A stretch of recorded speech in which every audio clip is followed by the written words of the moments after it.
En fait, je voudrais commencer par vous poser une question. Et donc là, comme vous l'avez déjà fait, c'est Christian qui va faire apparaître la question sur l'écran, et puis vous aurez un petit peu de temps pour répondre à cette question. Et j'ai choisi une question qui va nous rappeler un petit peu les fondamentaux des deux dernières réunions. Je ne sais pas si vous vous souvenez, mais dans les deux dernières réunions, il y a une chose que vous avez vue souvent, c'est trois boîtes où on parlait que toute activité humaine génère trois types d'impacts sur l'environnement. Et je ne sais pas si vous vous souvenez de ces trois boîtes, mais on va vous poser une question d'abord qui vous rappellera un peu ces trois boîtes. Donc, Christian, tu peux poser la question.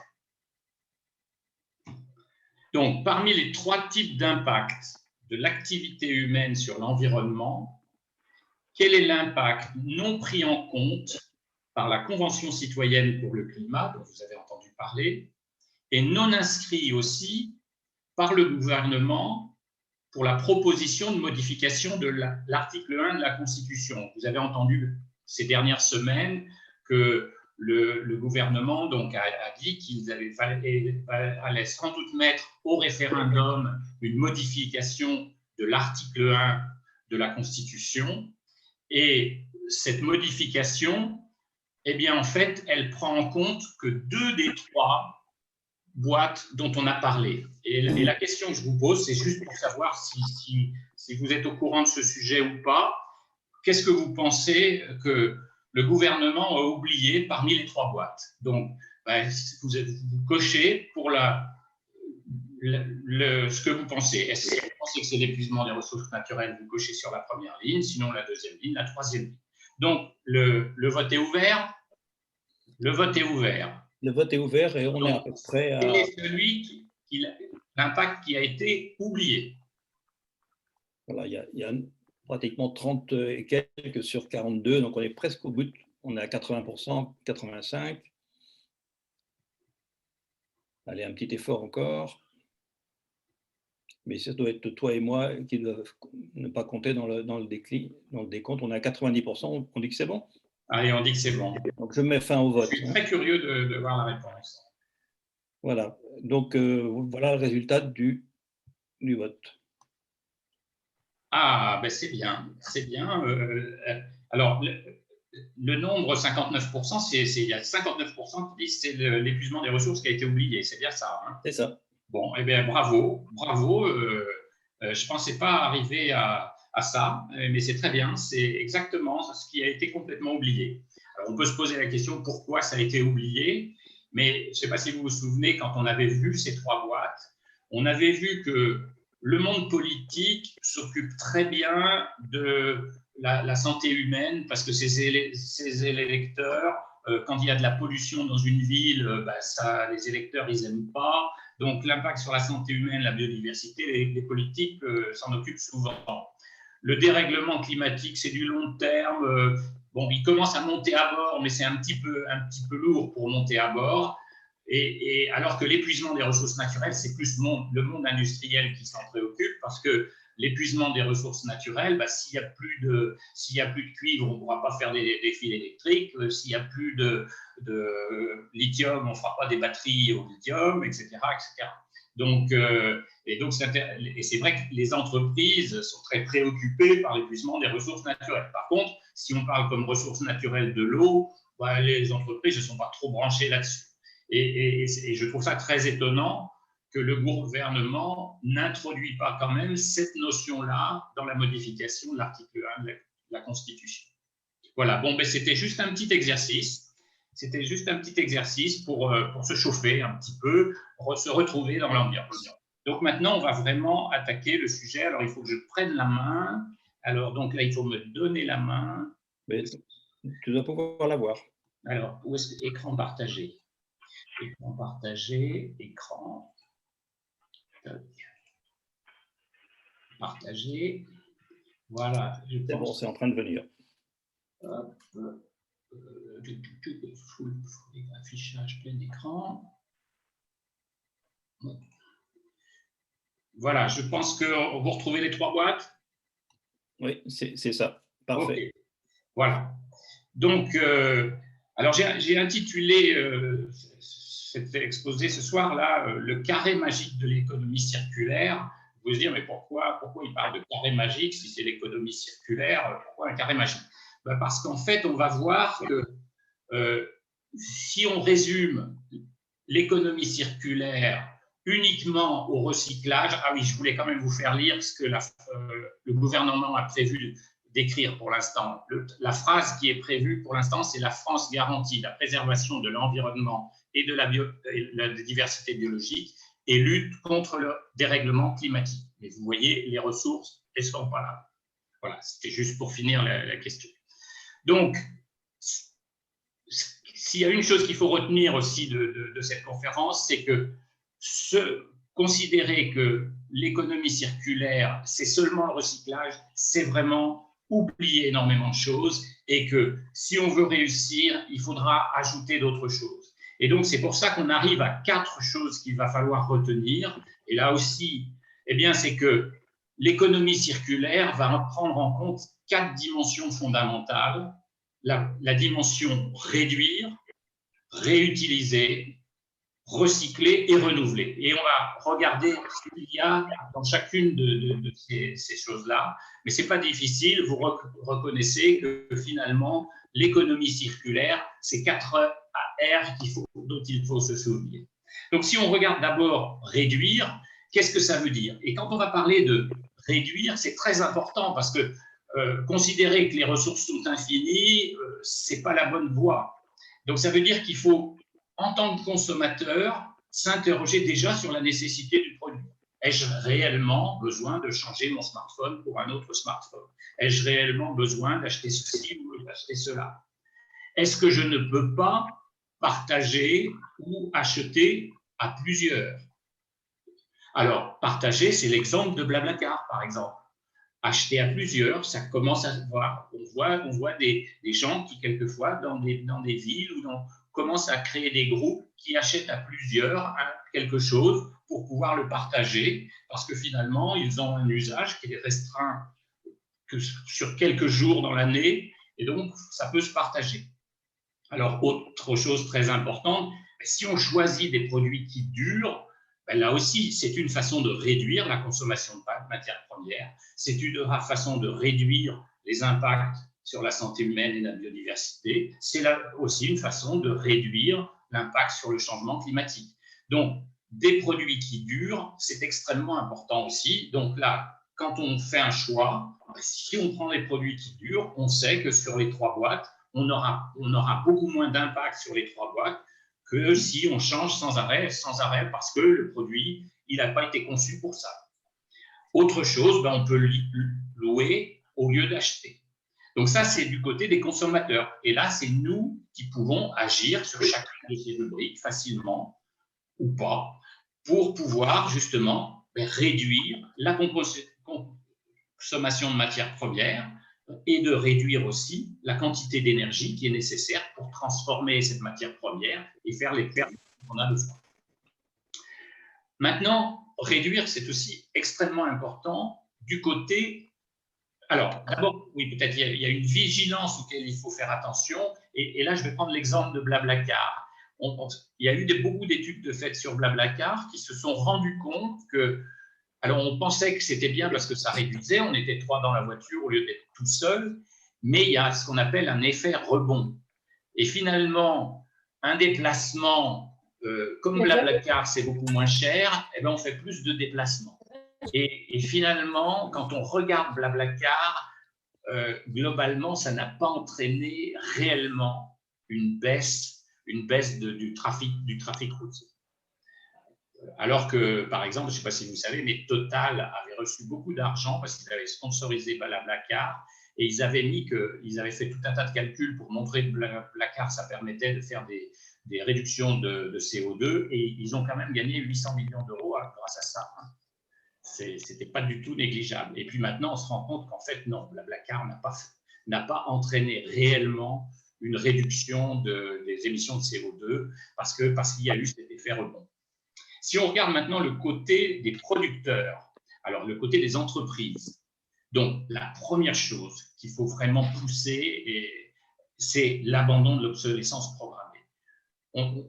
On est tous agacés par ça, hein, parce que combien de fois on voit qu'on a un appareil qui ne marche pas, il suffirait quelquefois d'un tournevis pour pouvoir dévisser et puis faire un petit quelque chose pour faire une réparation, et puis ce n'est pas possible parce que ça n'a pas été prévu pour. On nous met des vis qui sont très spéciales où il faut des tournevis que personne n'a pour pouvoir démonter les choses, et finalement, eh bien, c'est fait pour qu'on ne répare pas les choses. Et là, vraiment, il faut vraiment pousser pour aller vers des entreprises qui abandonneront complètement cette notion d'obsolescence programmée et qui, au contraire, vont concevoir des produits qui dureront plus longtemps.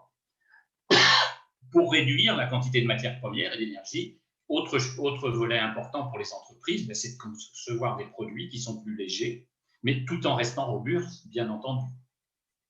Alors, c'est aussi réduire les consommations énergétiques liées à l'usage des produits. Typiquement, la voiture en est un exemple, mais moi qui ai beaucoup vécu dans le monde du pneumatique, c'est très vrai aussi pour les pneumatiques. Et un pneumatique, la consommation de carburant liée à la résistance au roulement du pneumatique, c'est en gros 1 plein sur 5 que vous faites. C'est quand même pas négligeable du tout, hein. Et là, si vous réduisez beaucoup la résistance au roulement du pneu, vous allez réduire la consommation de carburant de votre véhicule, et c'est vraiment très important.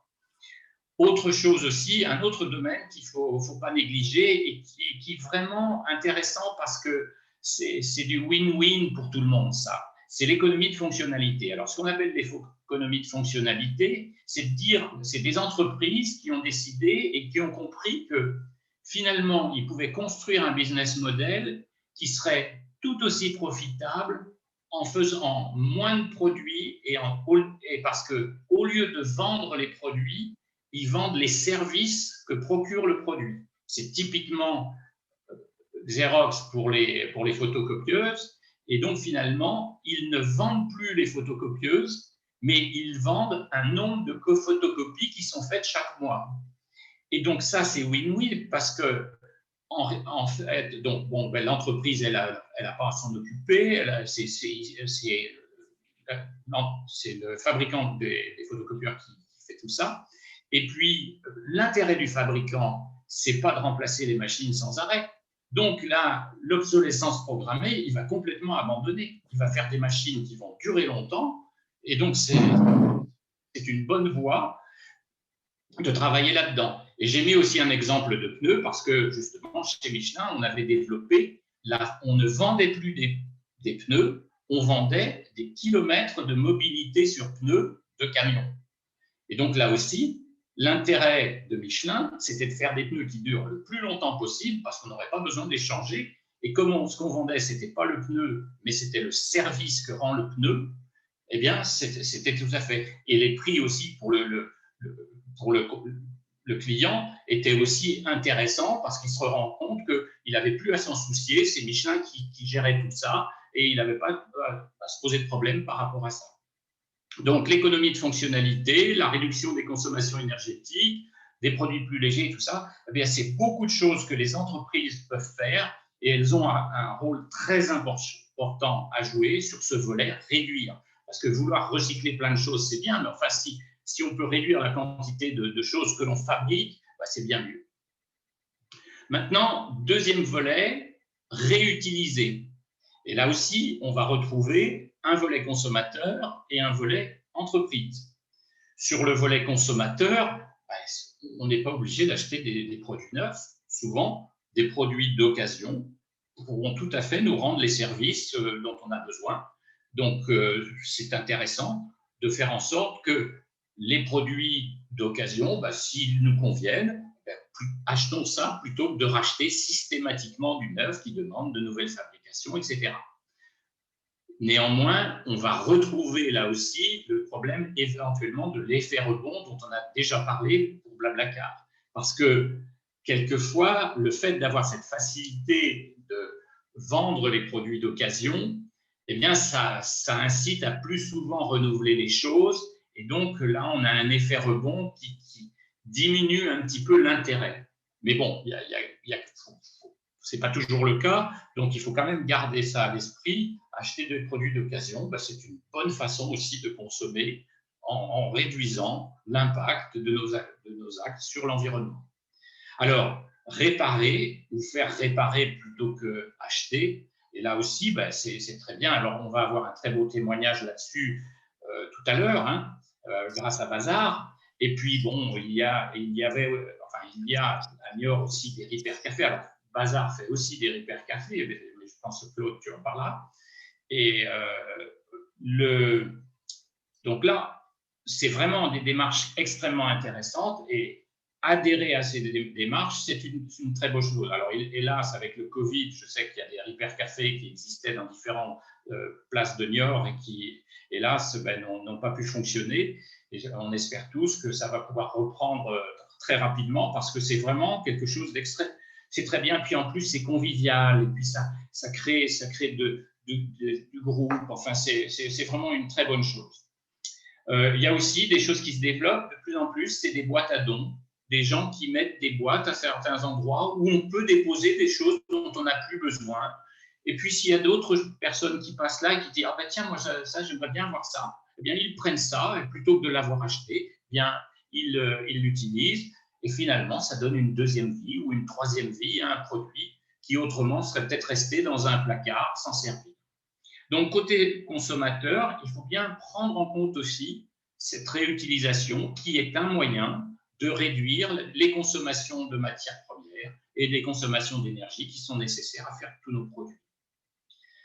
On a parlé déjà de l'effet rebond. Alors, du côté des entreprises, bon, ben là, c'est faire en sorte que toutes les entreprises arrêtent de nous mettre des produits où il faut un tournevis, je ne sais pas combien, très particulier pour démonter le truc. Il faut vraiment, dans la conception des produits, que les entreprises prennent en compte la façon facile de réparer. Parce que c'est vrai que dans un produit, c'est rare que tous les éléments du produit aient la même durée de vie. C'est très, très rare. Très souvent, il y a des morceaux du produit qui s'useront plus vite que les autres et qui auront peut-être besoin d'être remplacés. Mais si on n'a pas prévu de pouvoir faire un démontage facile qui peut être fait très facilement dans un Repair Café si on n'a pas envie de toucher du tout au produit, c'est tout gagnant, quoi. On va juste mettre une pièce nouvelle et puis le produit va repartir pour des années. Donc, les entreprises, et il faut essayer de vraiment pousser ça pour s'assurer que quand on choisit un produit, essayons d'intégrer le fait que est-ce que ce produit sera bien réparable. Alors, je pense qu'il faudra que des normes soient faites là-dessus. Il y a encore beaucoup de travail à faire au point de vue aussi du gouvernement pour faciliter ces choses-là, avoir des repères. Mais nous, déjà, on peut très bien, quand on voit un produit, si on le regarde sur toutes les faces et qu'on voit que c'est impossible de démonter des choses, on ne voit pas de vis, c'est des choses collées ou des gens se disent c'est peut-être pas celui-là qu'il faut que je prenne. Ensuite, ça peut marcher aussi, tout cet aspect de réparation. C'est si les filières de réparation et de distribution de pièces détachées sont bien construites. Et sont construites aussi parce que j'ai fait réparer, l'autre jour, vous savez, mon ordinateur était en panne et je l'ai fait réparer là, à Estre, dans une petite atelier, et on discutait de ce sujet et il me disait le problème c'est qu'aujourd'hui, les constructeurs nous vendent des pièces détachées à des prix qui sont tout à fait déraisonnables. Et donc là, il y a des efforts à faire pour avoir justement une distribution des pièces détachées et des produits réparés qui soient plus faciles. Et beaucoup de choses sont à faire, mais on aura un beau témoignage aussi tout à l'heure par Élodie, je crois, là-dessus. Ensuite, dernier élément que je voulais mentionner, là, c'est les démarches qu'on appelle de upcycling. Le upcycling, c'est finalement, souvent, on se rend compte qu'à partir de certains produits, on peut en faire d'autres qui sont plus jolis, qui sont intéressants. Je vais prendre un exemple. On récupère des bouts de bois à gauche, à droite, on les monte ensemble, on met des robinets dessus, puis ça fait des porte-manteaux sympathiques, quoi. Et il y a des choses très créatives qui peuvent être faites par rapport à ça, mais je pense qu'on aura peut-être aussi un témoignage là-dessus tout à l'heure. Donc, réduire, on a vu. Réutiliser, on a vu. Ben maintenant, on va arriver au cœur qui est recyclé. Donc, recycler, bon, ça vous connaissez bien parce que quand même maintenant, ça commence à venir vraiment dans les mœurs. Bon, déjà, heureusement, maintenant, on a beaucoup de tri sélectif, donc ça, c'est très, très bien. Et il ne faut jamais oublier que souvent, on nous donne quand même un petit manuel avec et qu'il faut tenir compte de ce qu'il y a sur le manuel qui nous dit, attention, là, vous pouvez mettre ça dans telle couleur, ça dans telle couleur, etc. Alors, pour recycler, ne pas garder les objets et les laisser dans les placards, si vraiment on se rend compte que ça fait 10 ans que je ne m'en sers pas, ben, essayons de les remettre dans les circuits. Ce n'est pas la peine de garder des choses comme ça. Donc, là aussi, on a un rôle à jouer, à faire du ménage chez nous de temps en temps, justement, pour se dire, ben, tiens, est-ce que je ne pourrais pas mettre ça au recyclage? Et il y a deux notions aussi qui sont importantes à garder pour le recyclage, c'est que il n'est pas toujours possible de valoriser la matière pour faire le même objet avec lequel cette matière était faite. Bon, par exemple, pour le verre, c'est assez simple. Le verre, même s'il y a quand même plusieurs verres à trier, mais on peut refaire des bouteilles avec des bouteilles cassées. Hein, ça se fait bien. Mais il y a des produits pour lesquels si on leur donne une deuxième vie, on aura un produit qui aura des propriétés mécaniques qui ne seront pas suffisantes par rapport aux contraintes que le produit a. Et c'est pour ça que de temps en temps, on se rend compte que valoriser la matière, ça ne va pas dans le bon sens et qu'il y a une autre façon de valoriser le produit, c'est de valoriser le côté énergétique du produit. Et c'est-à-dire qu'on va le brûler, on va le brûler à certains endroits et ça fera de l'énergie. Donc, il y a un contenu énergétique. Et là, si je prends l'exemple que je connais bien, qui est le pneumatique, sur le pneumatique, à part pour les pneus de poids lourds ou les très gros pneus sur lesquels il y a un investissement très, très important dans la carcasse du pneu qui fait qu'on peut les recycler, sur les pneus de voiture, ce serait contre-productif, ce ne serait pas intéressant du tout de faire du rechappage. Parce que le rechappage pour les pneus de voiture, ça coûte plus cher en énergie, ça coûte plus cher en matières premières, et c'est vraiment pas une bonne solution.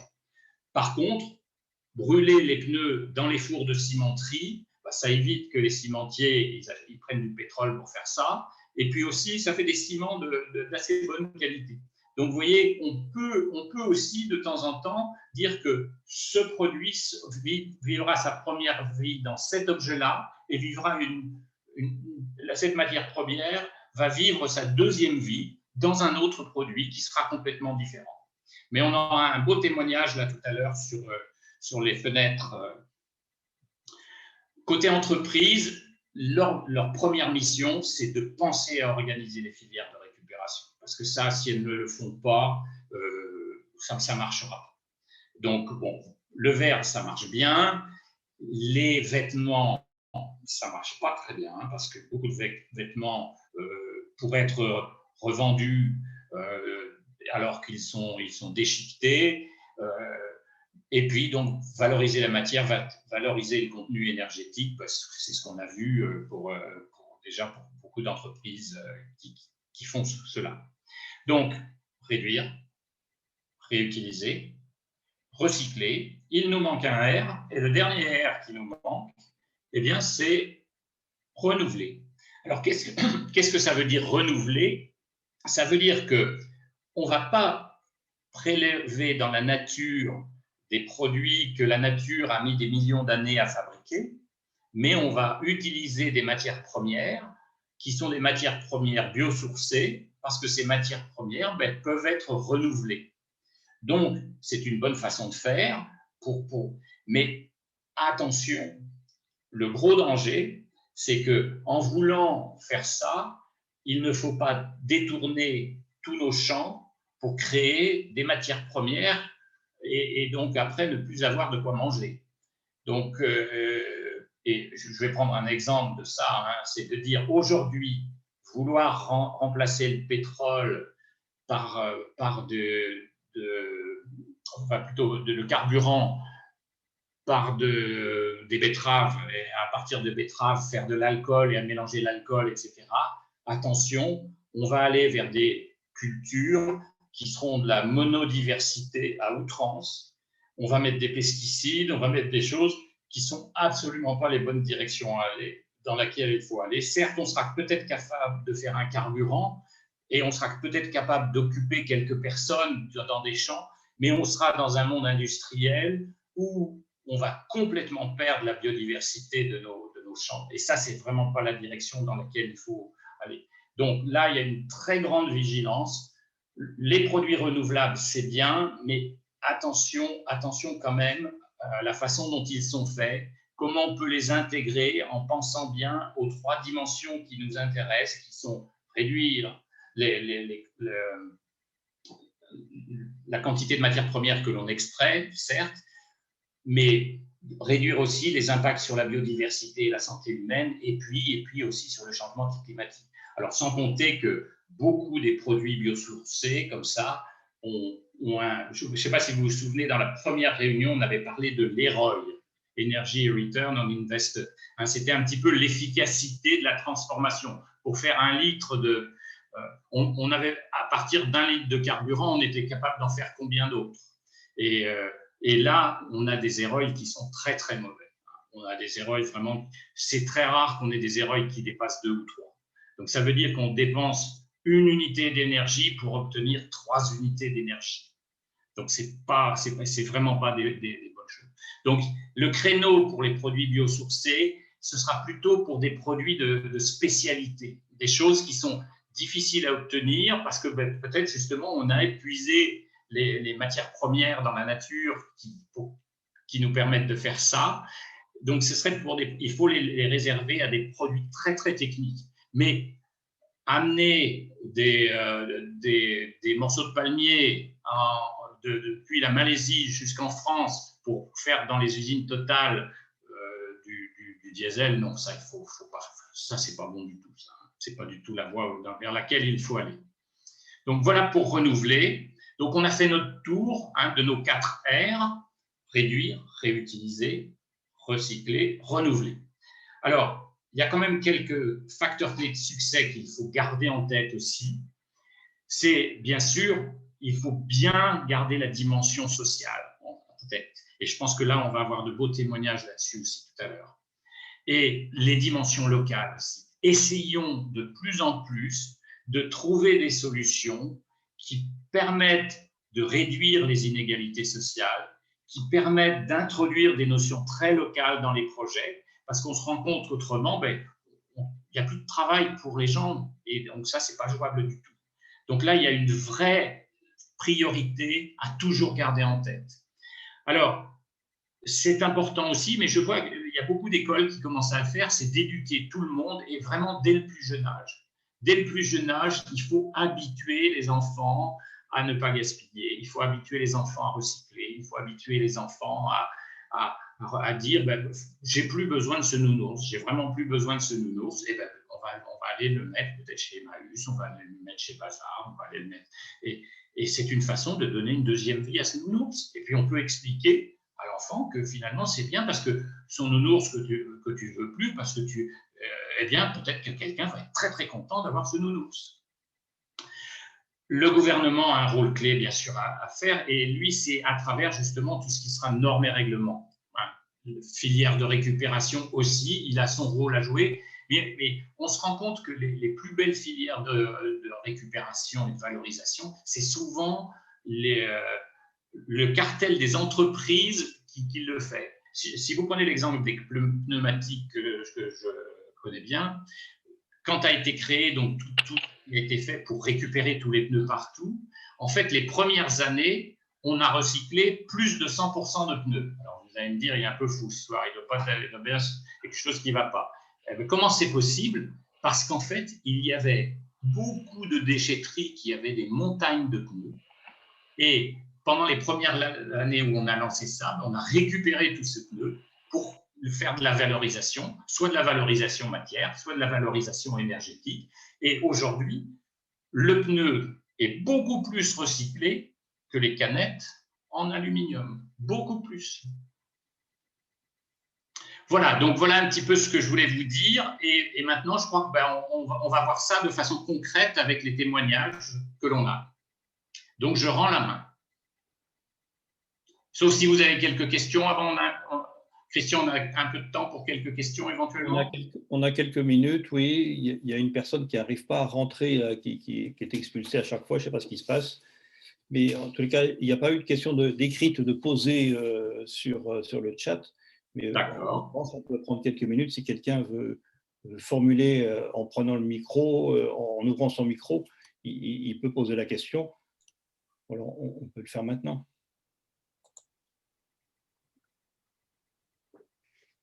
Mais sinon, on peut passer la parole. Oui, moi Thierry à l'appareil. Quid du coût énergétique du recyclage? Je sais que le verre, qui est un très bon produit, enfin une très bonne matière à recycler, il est souvent décrié sur l'aspect coût énergétique en termes Oui, de c'est vrai que chaleur et tout ça.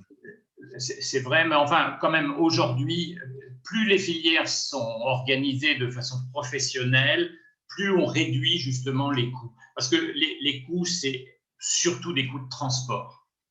Et là, en organisant mieux tout ce qui est toute la collecte, on arrive quand même maintenant à des bons résultats. Mais c'est d'abord la clé, c'est la qualité de la collecte.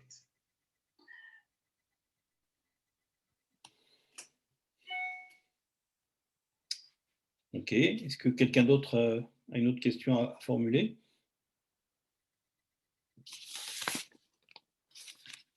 Non?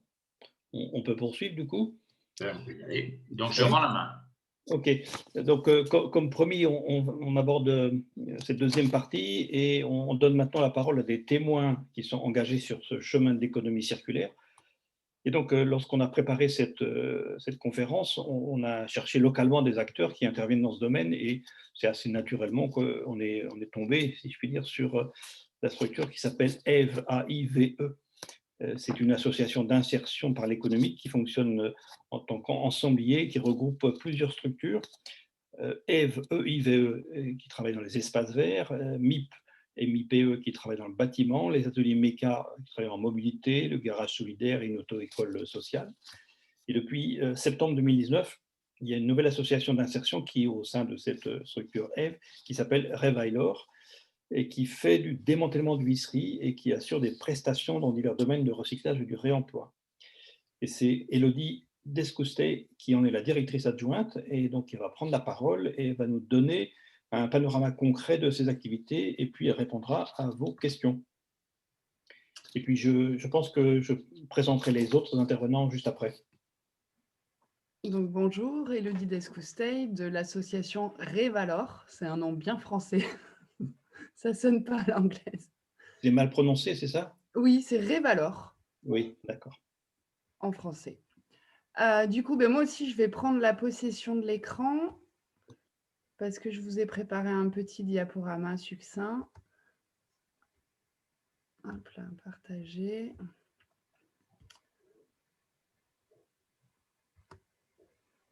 Voilà. Donc Revalor, c'est donc une solution pour valoriser les déchets professionnels. On est une association qui a obtenu l'agrément atelier chantier d'insertion. Donc en fait, on permet à des personnes très éloignées de l'emploi de revenir dans le monde du travail. Donc c'est une structure d'insertion par l'activité économique. Notre mission première, c'est démanteler des huisseries en fin de vie, du mobilier et plus largement des déchets professionnels complexes. En pratiquant le démantèlement, ça nous permet de séparer les matières, et donc un déchet qui à la base était complexe et voué à l'enfouissement ou à l'incinération, en étant démantelé, permet de séparer les matières et donc de pouvoir les réintroduire dans des nouveaux processus de fabrication. Donc j'ai pris quelques exemples. Donc, notamment sur les huisseries, quand on réceptionne des huisseries, donc elles sont en alu, en PVC ou en bois, on en ressort donc soit du PVC, soit du métal ou du bois pour la structure de base. Et ensuite, il y a la partie vitrage et toute la quincaillerie, les petits métaux qu'on peut en sortir. Sur nos chiffres de l'année dernière, on a atteint 98% de valorisation des matières. Donc, certaines peuvent retourner dans des dans des processus de fabrication et d'autres sont utilisés en valorisation énergétique. Si je prends l'exemple du PVC recyclé, on dit qu'aujourd'hui, le PVC est la 3e matière plastique la plus utilisée dans le monde. Donc, elle se compose de sel et de pétrole.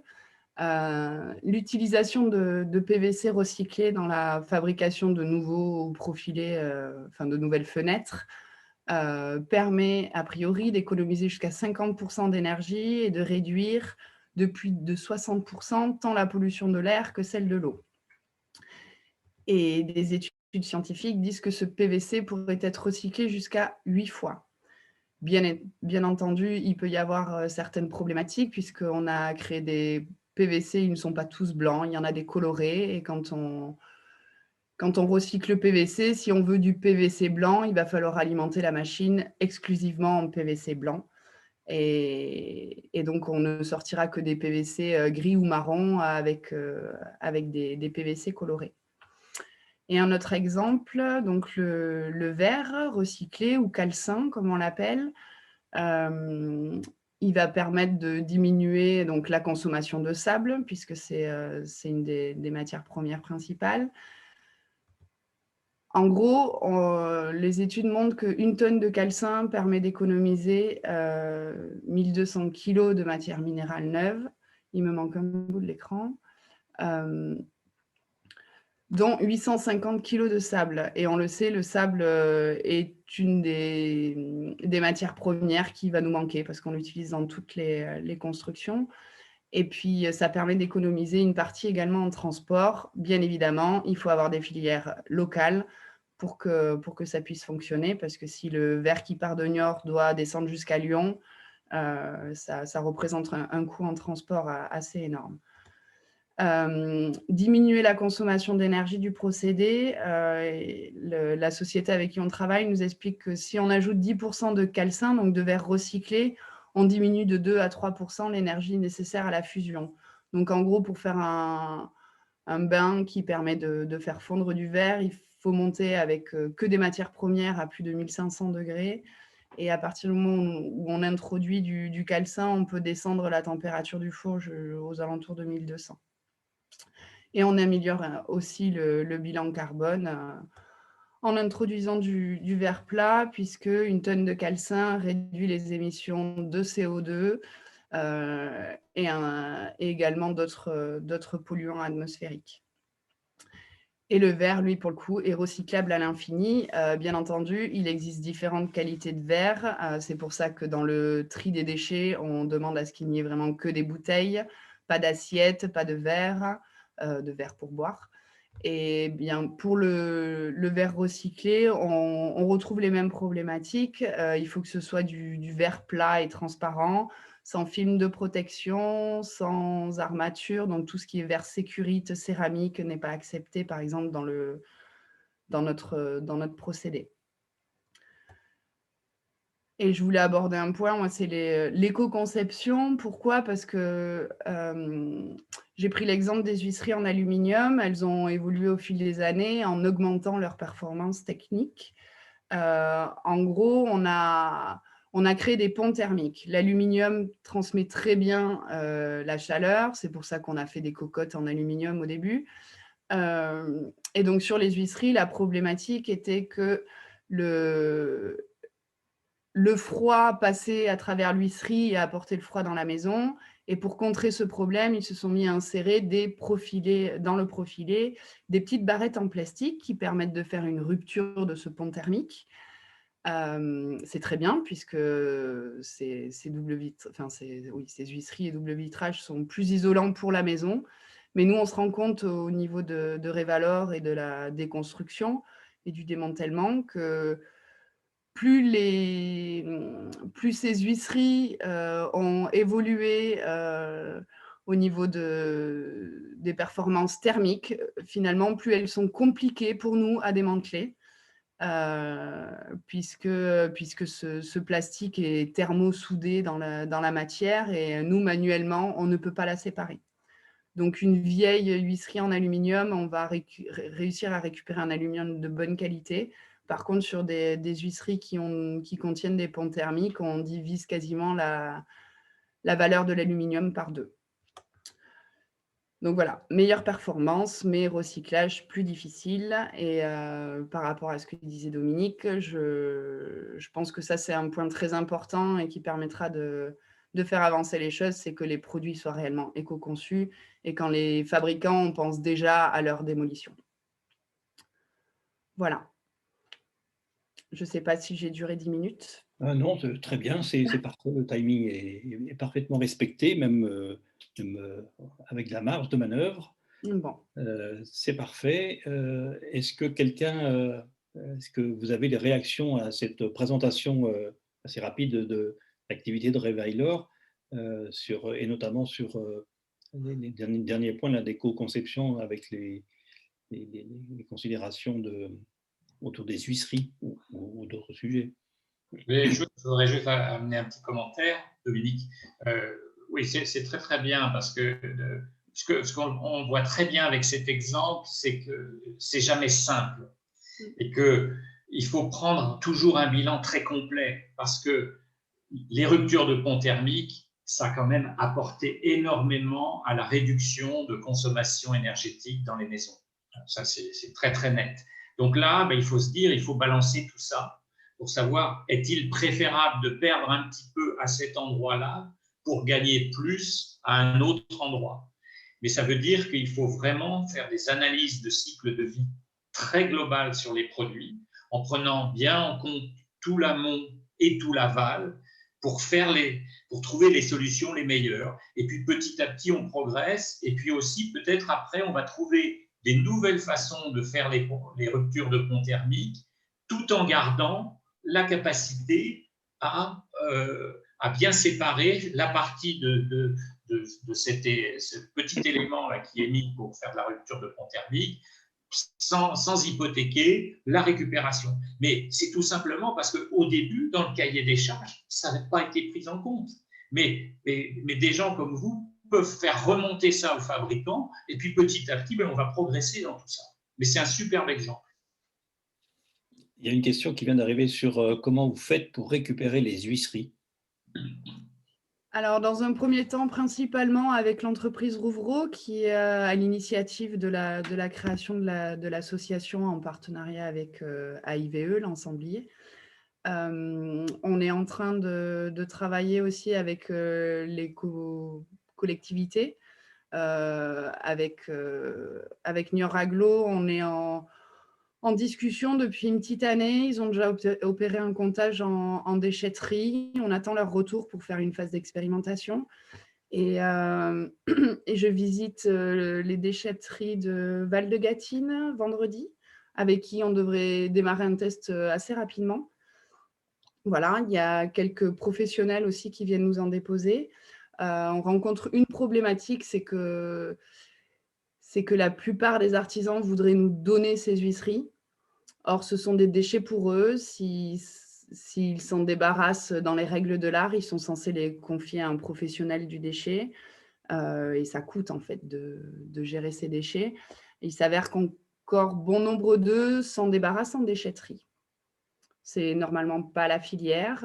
Les collectivités se battent pour que les artisans arrêtent de déposer gratuitement leurs déchets en déchetterie. Voilà. Donc, on travaille avec des professionnels du déchet ou des menuisiers. Et puis, on s'est mis aussi en relation avec notamment l'UFME qui a créé une charte de recyclage des huisseries en fin de vie. Et donc, il y a des fabricants, des professionnels poseurs et des recycleurs qui travaillent tous ensemble pour essayer d'optimiser au mieux le recyclage de ce déchet, puisqu'il est depuis des années enfoui dans le sol. Voilà. J'ai une question, moi. Puisqu'avec l'exemple qu'on vient de donner sur la barrette rupture de pont thermique, par exemple, est-ce que ça veut dire qu'on va vers les produits étant de plus en plus manufacturés, de plus en plus techniquement aboutis, est-ce qu'on va vers un recyclage qui n'est plus une structure pour de la matière première, mais de recyclage, récupération d'une métastructure, d'une structure élaborée qu'on réutiliserait en tant que telle, parce qu'on ne peut pas la démanteler au niveau des composants individuels, on va dire. Est-ce que ça pourrait, alors, pour les fenêtres ou pour autre chose, est-ce que ça pourrait nous amener à réutiliser des choses toutes faites, parce que ce serait compliqué ou trop coûteux de les dissocier, et qu'on peut avoir une nouvelle utilisation de cette chose telle qu'elle est faite, telle qu'elle est architecturée, et qui pourrait avoir une seconde vie pour autant. Euh, Moi, ce Fenêtre que ou je pas peux vous d'ailleurs, hein. répondre, c'est que sur les huisseries en aluminium les plus anciennes, une fois qu'on a séparé les matières, on a vraiment que de l'aluminium pur. Et sur ceux qui possèdent des ponts thermiques, en fait, il y a un moment, il faut que ce soit broyé. Il faut une grosse machine mécanique, et en l'occurrence, ce n'est plus la main de l'homme qui peut le faire. Il faut... Sauf à être utilisé au sens, dans le sens de cette entité, on va dire, indissociable. Voilà, au sein de la je sais pas, de l'huisserie complète, des morceaux qu'on pourrait utiliser tels quels, sans les broyer, les refondre et compagnie, Oui. parce qu'ils sont manufacturés finement, on va dire. Élodie, C'est vous peut-être le utopique, faites hein, mais bien en faisant du réemploi. Alors, est-ce que il y a un point par rapport à la question, est-ce que je peux me permettre? C'est Claude. Vous m'entendez? Oui, oui. Mettez votre caméra peut-être. Élodie et Dominique ont évoqué quelque chose d'important, c'est que c'est dans le cahier des charges de la conception. Quand on parle d'éco-conception, ça veut dire que à chaque fois, on fait un cahier des charges. Chaque produit, en R&D, recherche et développement, on va établir un cahier des charges. Jusqu'à présent, il est vrai, et c'était tout à fait légitime, que les cahiers des charges pour les huisseries étaient faits en fonction de leur capacité d'isolation. C'est ce qu'on recherchait, c'est ce qu'on leur demandait. En conséquence de quoi, les études R&D ont été faites pour donner à ces huisseries la meilleure caractéristique en termes d'isolation. Faire remonter les informations venant de structures comme Revalor, comme le disait Dominique tout à l'heure, c'est très intéressant parce que justement, c'est ça qui permettra de faire des cahiers des charges d'éco-conception qui auront une double mission en quelque sorte. La première, ce sera de donner aux produits qui vont être fabriqués les caractéristiques d'isolation que l'on attend, et en même temps d'être aussi apte à être démantelé. Ça fait aussi partie, si vous voulez ça, de l'éco-conception. Tout est question d'objectif dans le cahier des charges des produits. Et ce qui est important, là, si je peux rajouter un mot, c'est justement le fait qu'il faut responsabilité des filières oui. Par rapport à ça. Et donc, les filières, elles vont recevoir un cahier des charges qui leur dit « Vous devez prendre en compte le fait que votre produit doit pouvoir, comme c'est un produit multicomposant, il faut que ces composants puissent être séparés. » Et donc, il faut responsabiliser les filières. Il faut peut-être pour cela de faire une taxe quand on achète le produit qui va financer la recherche pour justement trouver des solutions aux problèmes. Et il y a pas mal de produits qui ont ça maintenant, où une recherche est organisée parce que c'est toute l'activité de cette filière. Ils se sont rassemblés et puis ils ont travaillé. Ils ont écouté des gens comme vous qui ont de l'expérience dans la séparation des produits et disent ce qui marche pas. Et donc, si après, pour financer ça, on met une taxe sur le produit, sur les pneumatiques, je ne sais pas si quand vous achetez un pneu, vous verrez qu'il y a une petite ligne qui est faite justement pour créer une filière de valorisation des produits. Et vous l'achetez avec le produit neuf. Parce qu'il faut arrêter de penser que quand on achète un produit qui est neuf, le problème du recyclage et tout ça, ce n'est pas notre problème. Si, c'est notre problème. Et il faut qu'on accepte, quand on achète un produit, qu'il y a des conséquences de cet achat qui sont quelle sera la vie après le premier usage du produit. Et donc, il faut peut-être créer des taxes là-dessus qui permettront de faire de l'innovation pour trouver des solutions, à faire des séparateurs, à faire je ne sais quoi, qui rendront le produit beaucoup plus facile à valoriser en fin de vie.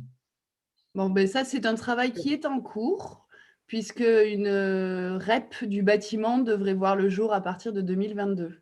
Eh bien, bravo. Voilà, responsabilité élargie du producteur. Donc, on l'a déjà sur l'électroménager, sur pas mal de choses. Et là, ils sont en pleine discussion pour en mettre en place une sur le bâtiment et tous les produits qu'on utilise.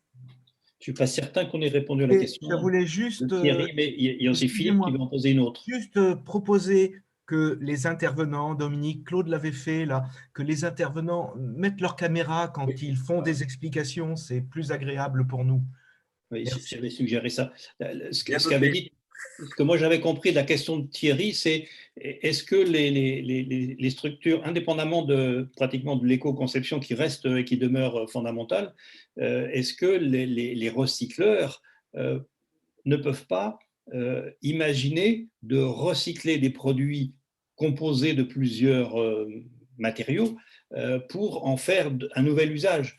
Est-ce que les profilés d'huisserie peuvent pas être, je vais dire une bêtise, mis bout à bout pour refaire, même s'ils sont composés de plusieurs matériaux, mis bout à bout pour refaire quelque chose qui permettra ensuite de refabriquer de nouvelles huisseries?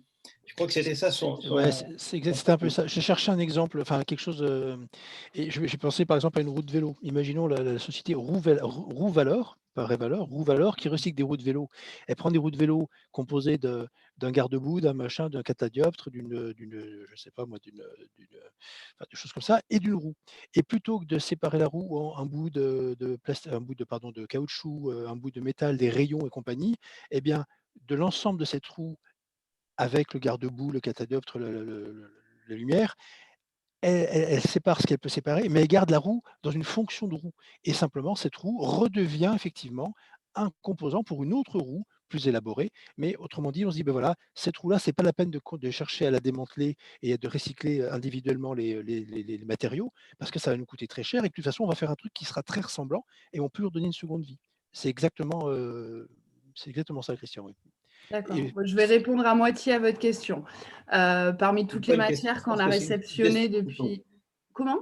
Je pense que c'est une suggestion, c'est une ouverture qui est faite là, qui est proposée aux recycleurs que vous êtes de réfléchir à d'autres façons de faire. D'accord. Alors, donc je réponds en partie à la question. Depuis qu'on a commencé à démanteler, on s'est rendu compte qu'il y a des ouvrants qui ont encore leur cadre et qui pourraient être réutilisés. Donc, on commence à faire un stock d'huisseries qui pourraient être introduites dans une future matériothèque. Voilà. Et on garde également quelques pièces détachées, des poignées, des choses qui ont été faites en fer avec beaucoup de travail et qui ne méritent pas de partir au métal pour quelques centimes. Donc, on est en train de faire aussi un stock de vieilles poignées de portes à l'ancienne, de grilles. Voilà, il y a des choses que l'on garde. Elles pourraient avoir une petite valeur en métal, mais on se dit que le travail qui a été fait sur la matière, finalement, mériterait d'être réutilisé. Donc, on commence à avoir un gisement de matière recyclée à Révalor qui sera introduit prochainement dans une matériothèque.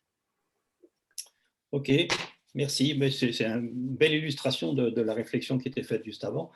Je propose qu'on vienne sur le deuxième témoignage pour respecter notre calendrier. Et donc, dans notre recherche autour de cette conférence pour trouver des témoins qui viennent nous parler, nous sommes allés à la rencontre de Bazar, etc., qui est une structure qui existe depuis 2 ans et demi sur Niort. Elle fonctionne dans un cadre associatif avec 4 salariés et puis une 60aine de bénévoles. Bazar, etc., pratique le réemploi et la réutilisation à partir de son local qui se trouve rue de Goise à Niort. Et puis c'est l'un de ses bénévoles, Georges Dussos, qu'on a déjà entendu tout à l'heure, mais qu'on va voir et entendre maintenant, qui va nous présenter les actions qui sont menées à partir de ce site pour l'économie circulaire dans le cadre des valeurs de l'économie sociale et solidaire. À vous, Georges. Et donc, Georges n'a pas de présentation. Par contre, il va s'appuyer sur des slides qu'a présenté tout à l'heure Dominique. Donc, Dominique, si vous voulez reprendre votre écran, remettre votre présentation, ça permettra surtout à Georges de s'appuyer dessus pour parler. Merci beaucoup, Christian. Bonsoir à tous. Georges Dussos, Bazar, etc. Effectivement, association loi 1901 depuis maintenant 2 ans et demi sur la communauté d'agglomération du Niortais. Et nous pratiquons ce que l'on appelle une ressourcerie. Alors, très pompeusement, une ressourcerie, c'est tout simplement une recyclerie qui a un label national, qui fait partie d'un réseau national et qui a donc en conséquence le droit de s'appeler ressourcerie. Qu'est-ce que l'on pratique dans une ressourcerie? Eh bien, dans l'esprit de ce que Dominique a présenté, nous sommes sur la partie réutilisée et la partie recyclée, mais principalement sur la réutilisation, c'est-à-dire sur le réemploi des objets domestiques. Pour nous, on est essentiellement sur les objets domestiques dont les gens ne veulent plus, dont ils veulent se séparer. Et comme beaucoup de personnes qui ont créé des recycleries, on s'est posé une question qui est la suivante. Quand vous avez un produit en main, qu'est-ce qu'il y a dans ce produit? Par exemple, vous avez une chaise dans votre... Vous la tenez à la main et vous regardez la chaise. Bien souvent, on ne voit que la matière. Et même quand on voit la matière, on oublie la matière première qui était derrière cette matière qui a été travaillée. Ah tiens, elle a été travaillée. Donc ça veut dire que la matière première contient du travail humain. Mais le travail humain, comme nous l'avait si bien présenté Dominique dans sa première conférence, c'est souvent le résultat aussi d'un esclavage énergétique, ce qui veut dire que le travail humain introduit l'énergie qui a été nécessaire à fabriquer le bien. Mais pour combiner tout cela, il a fallu de l'intelligence créatrice. Certains auteurs en économie appellent ça le progrès technique, c'est un élément intégré dans chacun de nos produits. Et puis pour réaliser tout ça, il faut de l'argent, il faut du capital. Et on a bouclé, si vous voulez, le cercle économique, puisqu'on a tous les ingrédients nécessaires à l'activité économique. Chacun des produits que l'on a chez nous contient tout cela. Et lorsqu'on l'emmène à la déchetterie, ou lorsque, autrefois, on le jetait dans le bois d'à côté, voire dans la rivière ou dans le canal, il suffit de regarder aujourd'hui les pêches miraculeuses qui sont faites en récupérant les objets dans différents endroits de la nature. Aujourd'hui, c'est plutôt dans les déchetteries. Alors, on les met dans les déchetteries, et où ça va?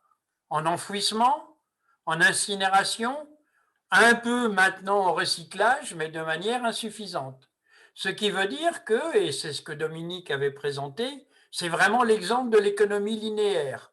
On produit quelque chose, on en fait un bien, on l'utilise un peu plus longtemps, pas très longtemps, et on l'abandonne. Et il disparaît. Il disparaît avec tous ses composants. Eh bien aujourd'hui, je pense que les 3 conférences de Dominique l'ont montré, on ne peut plus faire ça. On ne peut plus continuer comme ça. Il faut que l'ensemble des ingrédients, le travail humain, la matière première, l'énergie, le capital, que tout cela soit valorisé dans un 2e, un 3e, un 4e usage de chacune de ces composantes. Et qui peut faire cela? Eh bien, c'est l'ensemble aujourd'hui en France des sociétés, des entreprises, des associations, des collectivités qui s'investissent dans le réemploi. Pour vous donner juste un chiffre qui est quand même assez significatif, lorsque l'on a collecté 10 000 tonnes de déchets ménagers, selon l'usage de ces 10 000 tonnes, qui vont devenir normalement des déchets avec une fin de vie soit par enfouissement, soit par incinération, combien crée-t-on d'emplois au moment de leur disparition? Si on fait de l'enfouissement, 10 000 tonnes ne créent qu'un seul équivalent temps plein. Un seul emploi pour 10 000 tonnes enfouies. Lorsqu'on fait de l'incinération, 3 emplois.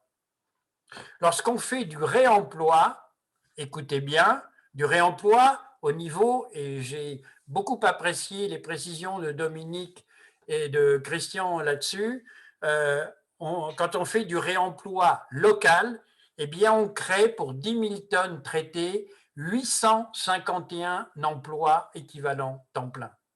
Ça veut dire que dans le réemploi, il y a un potentiel de réemploi de la population qui est fantastique. On estime aujourd'hui que si 3000 ressourceries, recycleries étaient créées en France dans les 4 années à venir, on a un potentiel d'emploi de 70 000 personnes. C'est vous dire l'importance de ce type de démarche. Est-ce que cette démarche, elle peut se faire de manière solitaire? Non. Il est évident que, quelle que soit la structure, les réseaux numériques, les sociétés qui se chargent du réemploi, les plateformes collaboratives, etc., eh bien, tout cela, et en particulier les associations comme la nôtre, tout cela doit se développer en coopération, en collaboration, et Dominique l'a évoqué à un moment donné, soit avec les producteurs, soit aussi, surtout, avec les collectivités. Et pour Bazar, etc., on ne peut que se féliciter de la collaboration avec la communauté d'agglomération du Niortais, puisqu'on a, par exemple, le droit d'être présent dans la déchetterie du Vallon d'Artigues, où on peut accueillir les gens et leur dire, bah, écoutez, non, ça, ce produit, franchement, il a trop de valeur, vous n'allez pas le jeter, il est encore facilement utilisable et il peut servir à quelqu'un. Passez-le nous, donnez-le nous, et on va en faire quelque chose. On va en faire quelque chose, ben, soit parce qu'on va le nettoyer tout simplement et le remettre à disposition du public ou d'une clientèle, soit on va le réparer, soit on va faire ce que Dominique a évoqué de l'upcycling, c'est-à-dire que, par exemple, avec un pied de machine à coudre ancienne et puis une table moderne en bois, eh bien, on peut faire une nouvelle table qui va trouver un autre usage, qui va avoir un autre design, mais qui va toujours répondre à une fonction d'utilité. Et donc, si on généralise ce type de pratique, on estime, par exemple, que sur la communauté d'agglomération du Niortais, il y a une étude qui est en cours, qui d'ailleurs accompagne celle dont Élodie a parlé. Il y a une étude qui est en cours. On estime que sur la communauté d'agglomération du Niortais, c'est 400 tonnes chaque année qui seraient susceptibles d'un réemploi, et je ne parle que des déchets ménagers, je ne parle pas des déchets des grandes entreprises, des collectivités, des mutuelles, etc., des déchets en matériel, etc. Simplement les déchets ménagers, 400 tonnes, c'est le potentiel du réemploi. Vous imaginez ce que ça veut dire en termes de possibilités pour les divers partenaires dont nous sommes.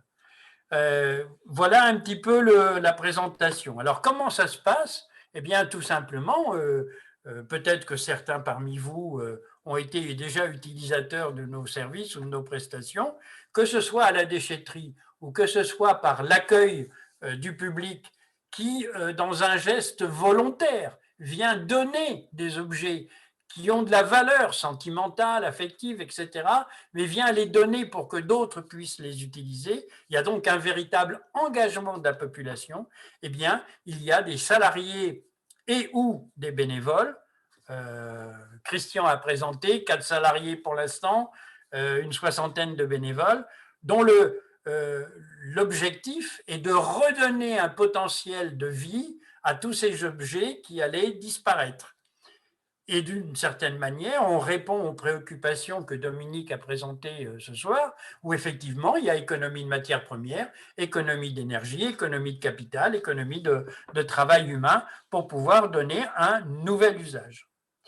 Le modèle économique du réemploi, nous, Bazar, etc., on a choisi de s'appuyer sur un mixte salariat-bénévolat. 4 salariés, 60 bénévoles, par exemple sur 2020, ça représente 6 000 heures de travail de salariés, 6 000 heures de travail de bénévoles. On est donc dans une parité du salariat et du bénévolat, et c'est extrêmement important, parce que, Dominique aussi l'a évoqué, le côté social, voire sociable, de l'activité que l'on mène, c'est aussi de faire que dans un quartier ou un ensemble de quartiers, eh bien, il y ait des personnes qui viennent réemployer leurs compétences, leur savoir-faire, redonner vie parce qu'ils sont à la retraite ou parce que ils ont un ennui dans leur vie professionnelle. Et donc, ce sont des personnes qui viennent et qui offrent leurs compétences, qui partagent leurs compétences avec d'autres. Et c'est vrai que c'est un moyen économique d'arriver à redonner de la qualité et de la vie aux produits qui nous sont donnés. Voilà un petit peu le modèle économique que l'on choisit, avec sans doute l'idée du circuit court. Nous sommes installés au quartier de Goise. Nous travaillons essentiellement avec des gens qui sont, disons, dans 3 km autour de notre site. Et c'est pour cela que, d'ailleurs, en collaboration avec Eve, avec Révalor, nous avons un projet d'installation en 2022 à l'ancienne usine Sans Défaut, dont il va être question juste après. Et nous avons également en projet d'être dans un site dans le nord-ouest de la communauté d'agglomération et ensuite sur Échiré. Pourquoi ? Eh bien, justement, pour être dans la réponse à ce que l'économie circulaire soit aussi celle du circuit court. Quelqu'un qui a envie de donner un produit ne va pas faire 20 km pour donner le produit, il peut trouver à proximité de chez lui, dans un rayon de moins de 5 km, une recyclerie ou une ressourcerie.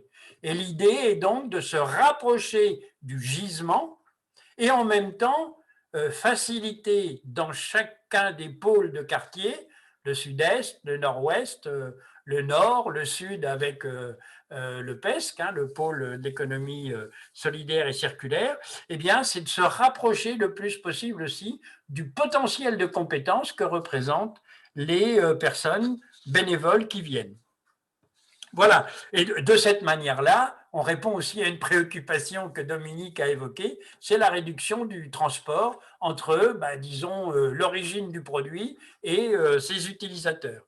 Il y a donc tout un ensemble de vecteurs, si vous voulez, de changement au travers de ce type de comportement, et également une réflexion qui est de se dire que en mobilisant les personnes, on a en même temps, autour de la production, de la transformation, de la vente, on a aussi des personnes qui deviennent des porteurs d'informations, des porteurs de sensibilisation dans leur quartier. Et on s'aperçoit par exemple que le tonnage qui nous est apporté mensuellement ne cesse de s'accroître. Et donc, il y a bien une dynamique et un potentiel très fort. Voilà un petit peu la présentation. Je répondrai bien sûr avec plaisir. Il y a quelques questions déjà. À vos questions. Je termine juste sur un point qui, pour nous, et en tout cas pour moi, mais je pense que Dominique va opiner, est extrêmement importante. Aujourd'hui, la nature n'a pas de prix. Le patrimoine commun, le bien commun n'a pas de prix. L'air, l'eau, les matières premières que l'on extrait, en elles-mêmes, ne sont pas considérées parce qu'elles n'ont pas de prix. Je ne veux pas dire par là qu'il faudrait nécessairement donner un prix à tous les éléments naturels. On risquerait de payer cher si l'air devenait un bien marchand. Mais à un moment donné, il faut que l'extraction, l'usage des matières premières ait une valeur qui fasse que toutes les sociétés, toutes les entreprises, voire tous les consommateurs qui en sont usagers, en soient aussi les payeurs. Et en reprenant le slogan « les pollueurs seront les payeurs », moi je dirais les extracteurs doivent être les payeurs. Mais c'est une réflexion complémentaire à la présentation de Bazar. Je suis à votre disposition et merci de votre écoute. Merci Georges. Les questions qui sont apparues concernant Bazar, ça évoquait la notion de repère café qui fait partie de vos activités. Qu'en est-il en ce moment avec la situation sanitaire et hormis cette situation, comment est-ce qu'on peut y participer ? Voilà. Alors les repères café, c'est effectivement une très bonne idée et qui se développe sur le Niortais en particulier, mais pas seulement, c'est international, c'est d'origine hollandaise. Nous faisons partie du réseau international et donc nous pratiquons actuellement dans le cadre de la Covid, eh bien, on est limité par l'accueil, mais on fait sur rendez-vous. C'est-à-dire que le deuxième samedi de chaque mois, on établit une liste de rendez-vous. Il suffit d'aller sur le site bazarsolidaire.fr et de prendre rendez-vous pour venir faire réparer et participer à la réparation, puisque ce n'est pas seulement la réparation, c'est aussi un transfert de savoir-faire. Par contre, du fait de la Covid, on n'offre plus le café. Ça, quand même, ça change la nature de la rencontre. Et on vient de tester, il y a un mois, on vient de tester un repère café dans une grande surface d'outillage et de matériel électroménager du Niortais. C'est intéressant parce que c'est un public, c'est une clientèle pas du tout habituée à l'esprit du réemploi, plus à l'esprit d'une consommation un peu ardente. Et donc, les gens ont découvert et ont apprécié. Voilà. Donc, le repère café, les repères café vont reprendre. Et donc, sur le Niortais, il y en a un tous les samedis de chaque semaine. Et nous, c'est le deuxième samedi de chaque mois. Donc, on y viendra avec un thermo comme suggère quelqu'un. Voilà, et plein le thermos. Hein. Autre question, est-ce que vous reprenez l'électroménager? Ça, c'est pour le don. Et en retour, est-ce que vous trouvez assez de clients pour acheter les produits que vous recyclez, les objets que vous recyclez? Très bonne question. Alors, la première qui concerne les produits, Élodie en a parlé, il existe les filières qui sont de la responsabilité élargie des producteurs, les REP, et dans le domaine de l'électroménager, et puis globalement de ce qu'on appelle les D3E, déchets électroniques, électriques et électrotechniques et informatiques, tous ces déchets, il existe deux grosses structures REP, une qui s'appelle écosystème et l'autre écologique. Pour notre part, comme nous ne traitons que les déchets D3E des ménages, nous sommes adhérents à la filière d'écologique. Comment ça se passe? On détourne un déchet électroménager à la déchetterie ou on accueille un déchet électroménager à Bazar. D'abord on le regarde, on le teste, on voit si c'est réparable. Et comme ça a été évoqué par Dominique, on tombe souvent sur des pièces thermosoudées qui sont impossibles à réparer, surtout dans les pièces les plus récentes, ce qui est dommage, fort dommage. Mais on essaye quand même. Si la réparation fonctionne, eh bien ça repart au magasin à la vente. Si vraiment c'est impossible à réparer, on peut le déconstruire partiellement pour nous pour récupérer des pièces.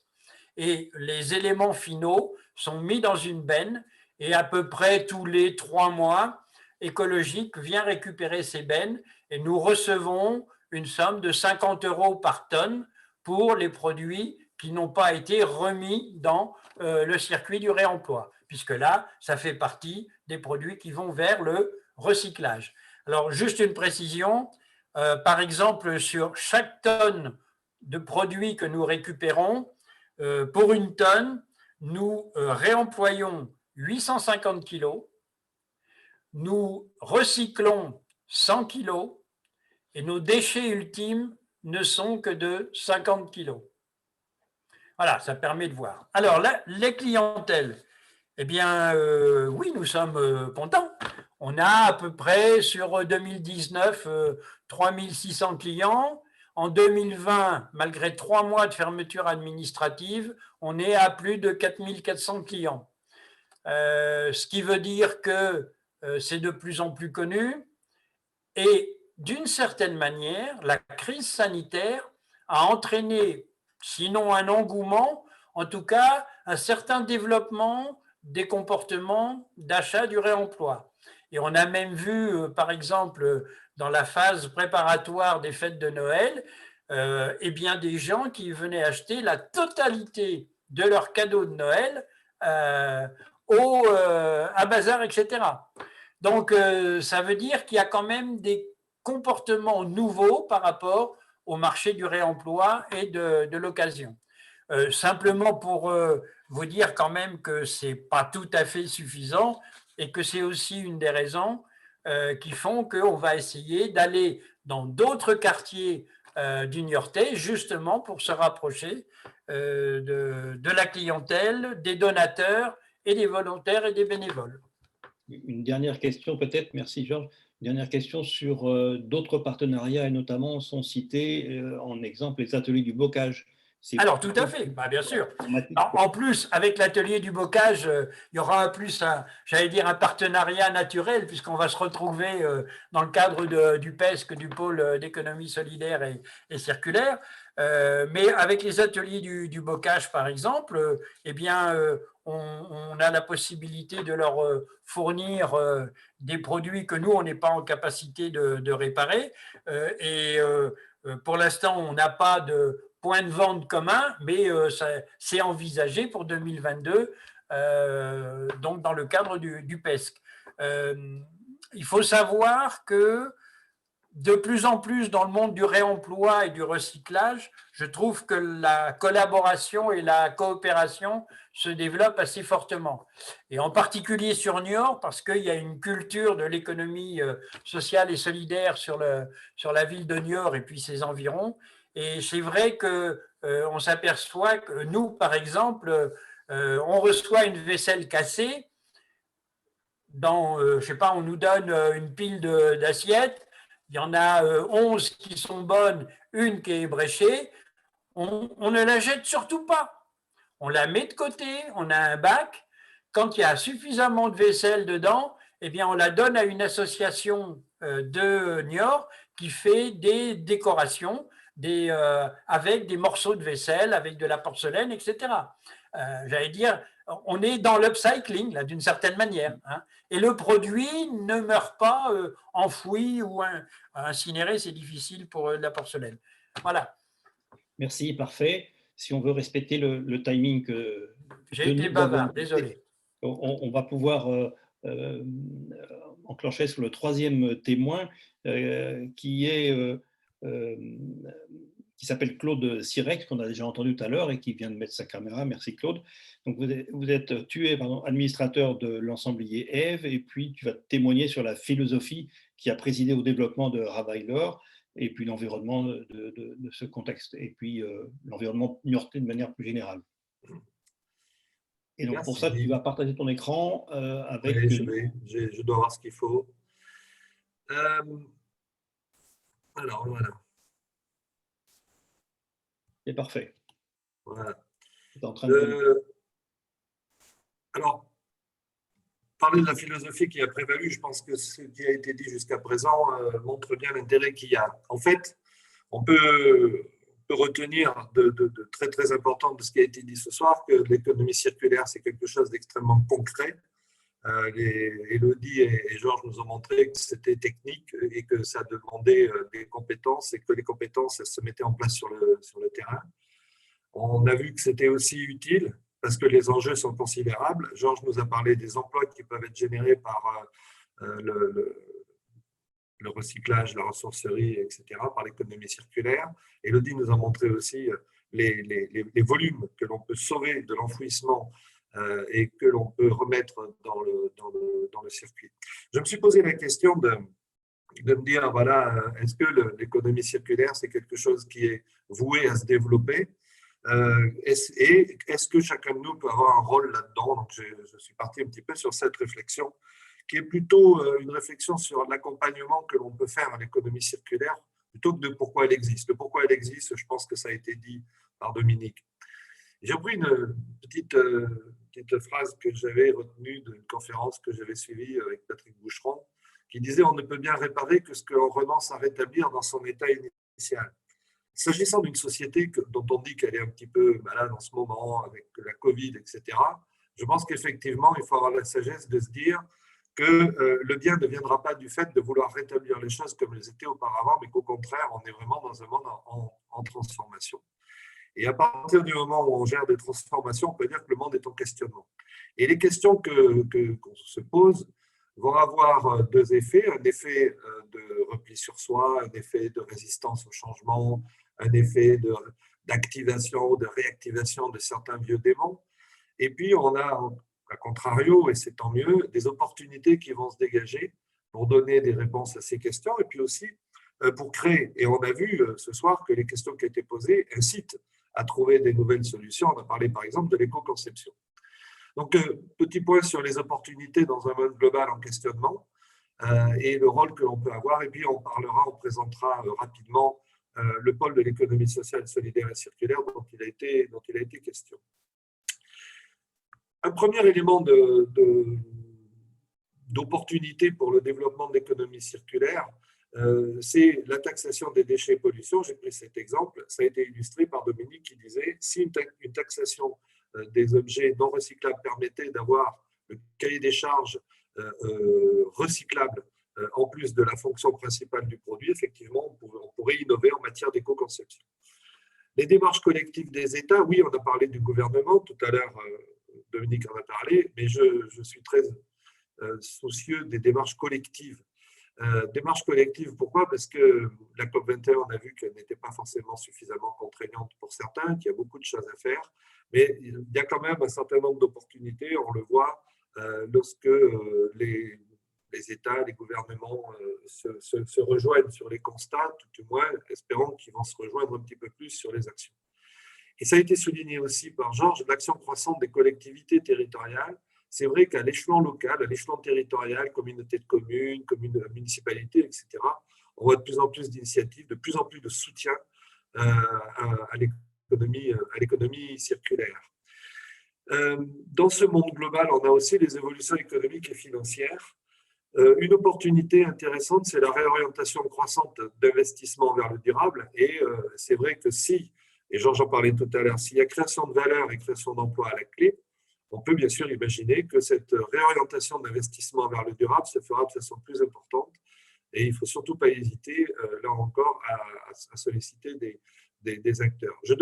Il faut dire aussi, on a parlé de l'économie sociale et solidaire, donc de l'aspect associatif. Notons aussi que beaucoup d'entreprises, Dominique en parlait puisque Michelin était un exemple, mais beaucoup d'entreprises et beaucoup de PME, PMI sont en train de travailler aussi en faveur du durable et en faveur du recyclable. On a des initiatives, on pourrait, enfin voilà, pour avoir une bibliographie à la fin, mais c'est très important.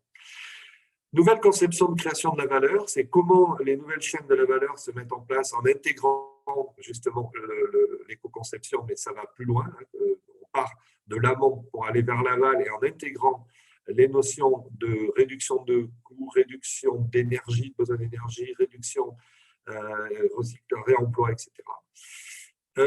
Sur les aspects financiers, le développement des fonds d'investissement éthiques est quelque chose d'important pour trouver les financements aux initiatives à venir sur le plan des besoins importants et sur les associatifs, sur les associations, les initiatives associatives locales.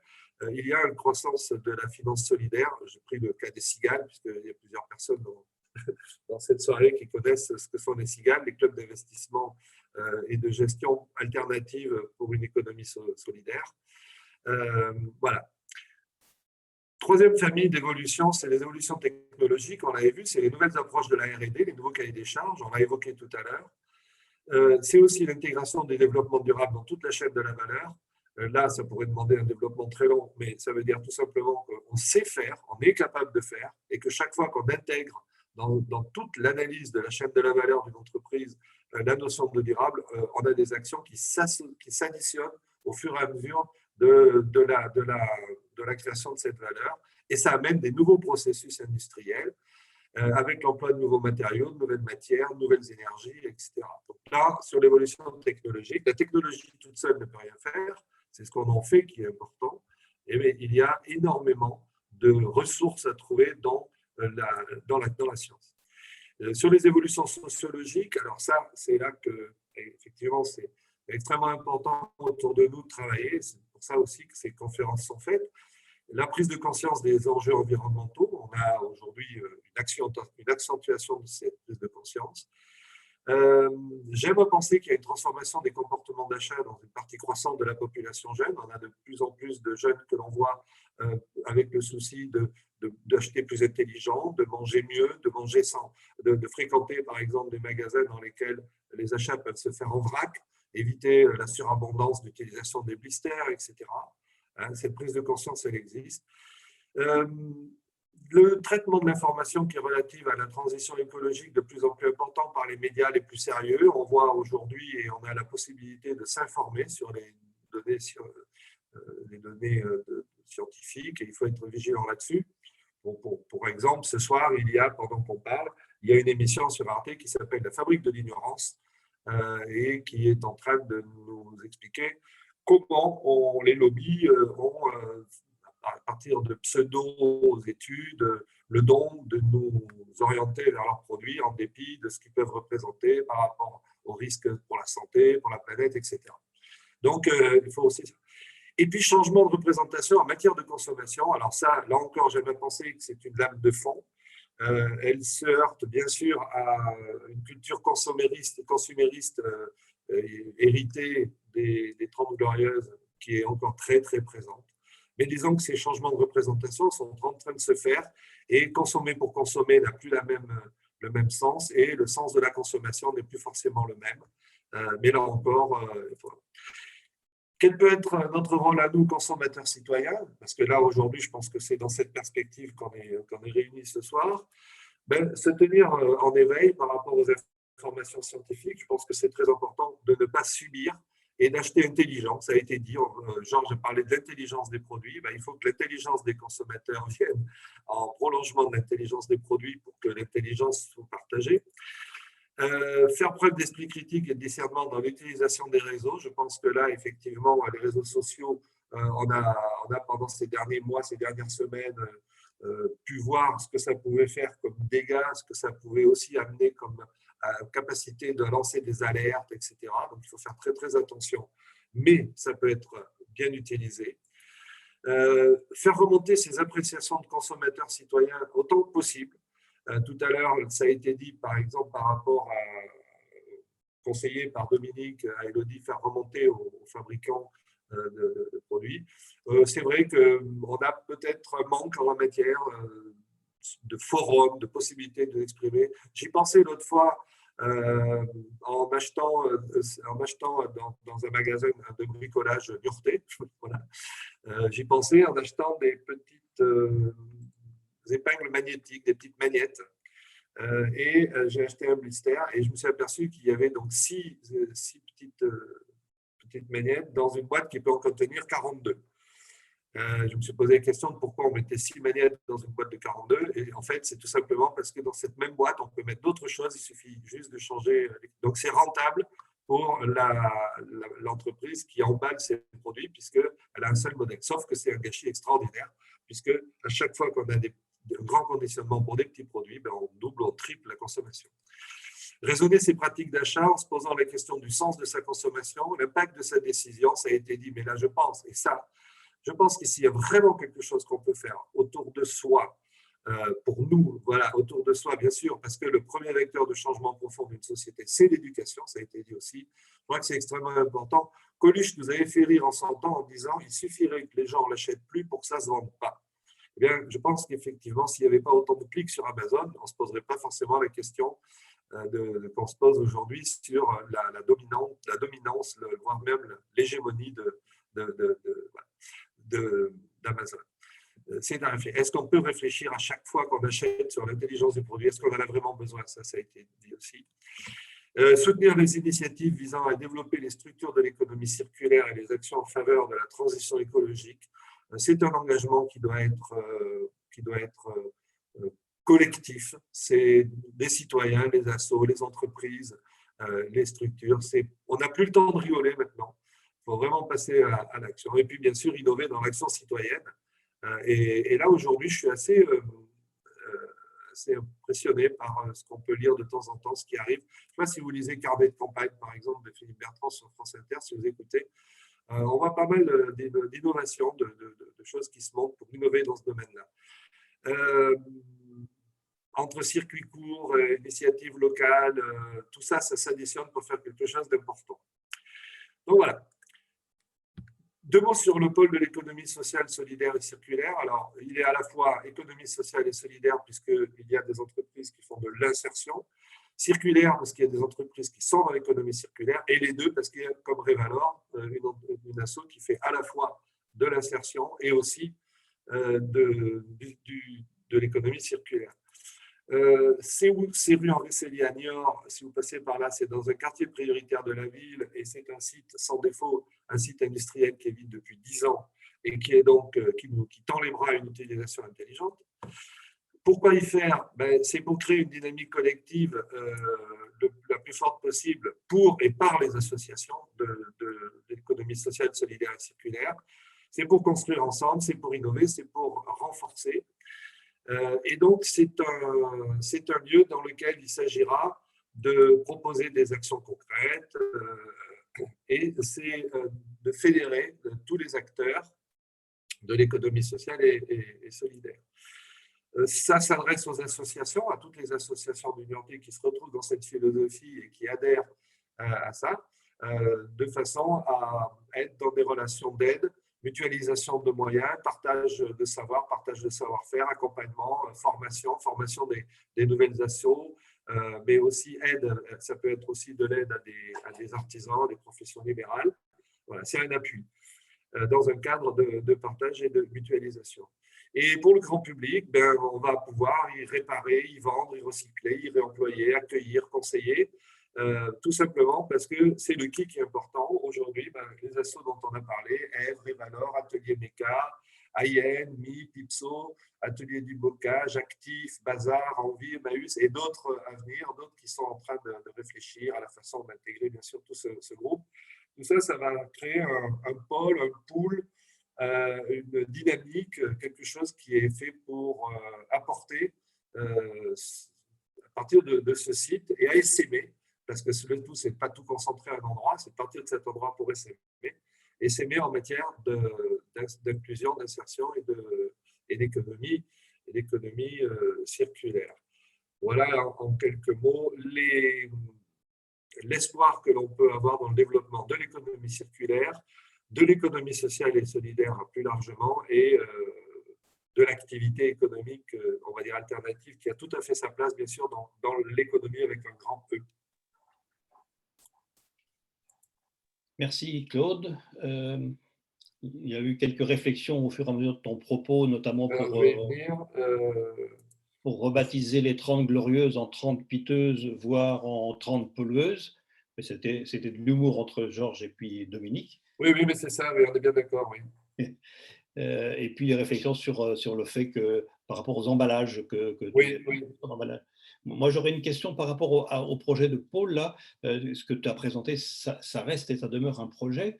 Sa faisabilité, elle est à quelle échéance et quels sont les bons espoirs que vous avez?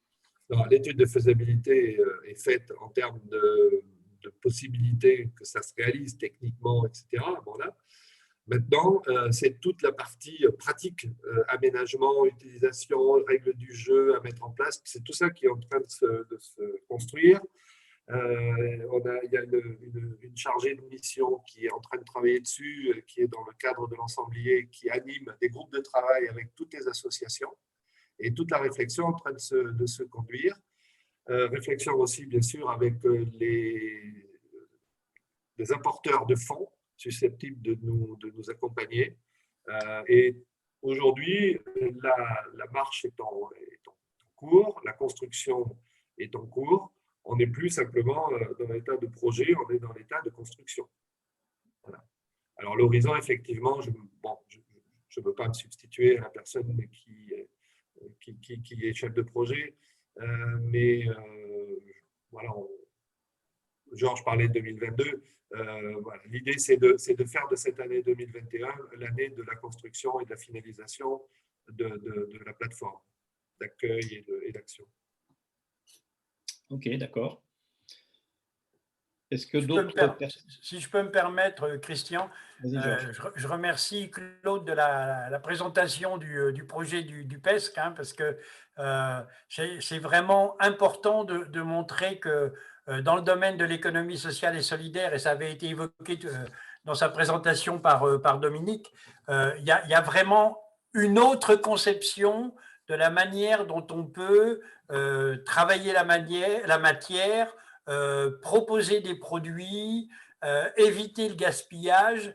C'est vraiment une démarche, moi, qui me semble extrêmement importante. Et ça montre aussi aux gens que le collectif, sous des formes différentes, est quelque chose qui permet de gagner et d'avoir un développement des avantages, d'une certaine manière, du vivre et du produire ensemble. Alors, il y a l'action effectivement qui est menée, mais tout à l'heure, voilà, j'avais souhaité travailler un petit peu sur les opportunités en disant il y a des leviers possibles, hein, et je pense que l'économie circulaire va devenir un élément inhérent à notre vie et que ce ne sera plus quelque chose à part ou quelque chose d'alternative ou de sympa ou de rigolo, mais que ça sera vraiment intégré dans nos modes de fonctionnement à tous. Mais bon, d'ici là, il y a encore du travail. Mais en tout cas, si les actions qui sont menées aujourd'hui sont possibles, localement et avec des petites structures, ça veut dire que ça peut aller plus loin, ça peut créer des emplois, tu l'as dit Georges tout à l'heure. Mais moi, je compte beaucoup aussi sur l'effet éducatif. Hein, et je pense que le pôle aura aussi cette capacité, c'est de pouvoir accueillir des gens pour montrer ce qui peut se faire. Lorsque l'inauguration de Révalor a été faite, les invités qui étaient présents ont assisté à la démonstration faite par Élodie et par son adjoint. Et je voyais l'intérêt que les gens manifestaient devant les gestes techniques, etc., en étant surpris de voir qu'on pouvait se donner cette deuxième vie.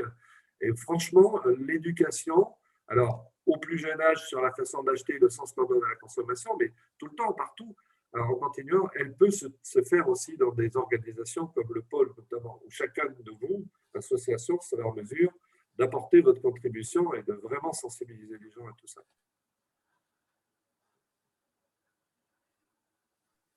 Ok, merci. Est-ce que d'autres personnes veulent prendre la parole ou poser des questions aux différents intervenants? On peut revenir maintenant, puisqu'on arrive au bout là, de l'ensemble de ce qu'on avait prévu. On peut remonter des questions qui sont sur des points qu'a évoqué Dominique au tout début. Peut-être le mieux, Dominique et puis Élodie, si vous pouvez remettre votre caméra, ça permet de converser avec tout le monde. Est-ce que quelqu'un veut prendre la parole?